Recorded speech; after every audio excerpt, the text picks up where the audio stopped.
Pessoal, eu estive pensando sobre algumas coisas relacionadas à igreja cristã e toda a história que há no mundo e como o cristianismo e os fatores religiosos influenciaram muito na construção na construção do mundo como nós conhecemos hoje.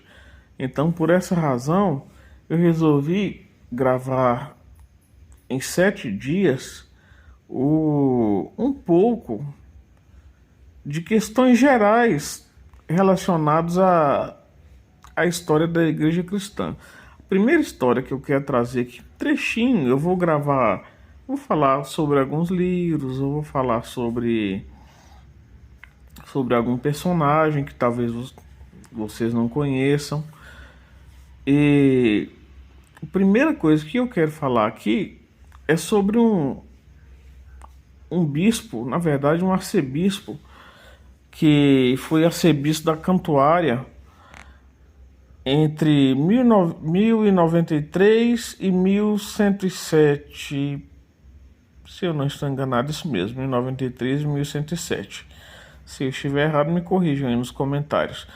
Que foi Anselmo de Aosta, ou Anselmo da Cantuária, um conhecido. Anselmo, ele tem uma obra relativamente vasta, falando sobre questões gerais, falando sobre salvação, falando sobre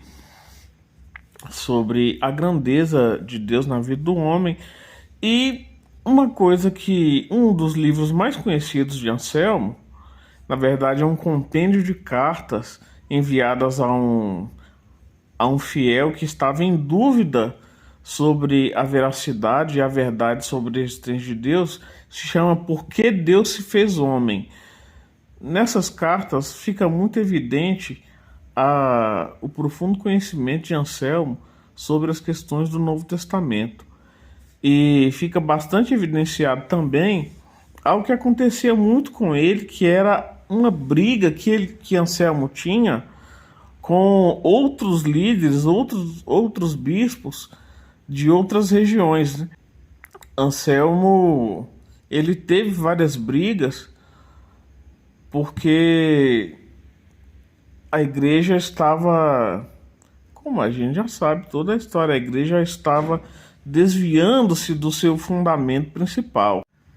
É interessante que Tomás de Aquino, Boaventura e até o próprio Kant recebeu certa influência do conteúdo filosófico e teológico de Anselmo, de Aosta.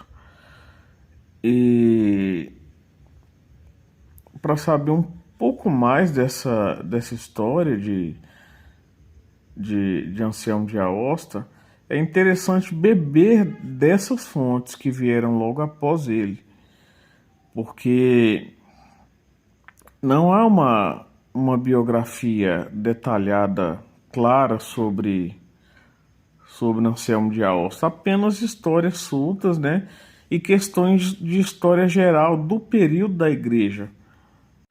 Mas acredito que as obras de Shelley Vaughan sejam as mais claras e mais detalhadas, falando sobre Anselmo de Aosta, os verdadeiros sentimentos, e ele cita bastante também questões relacionadas as motivações do retorno do exílio de Anselmo, do refúgio em Lyon, na França, e todos esses detalhes. Procurem sobre Shelley Vaughan. Vocês vão encontrar algumas coisas. Historiador, excelente. Ele fala muito sobre história medieval e destaca bastante detalhes sobre Anselmo de Aosta. Até mais, pessoal. Amanhã eu retorno com mais conteúdo.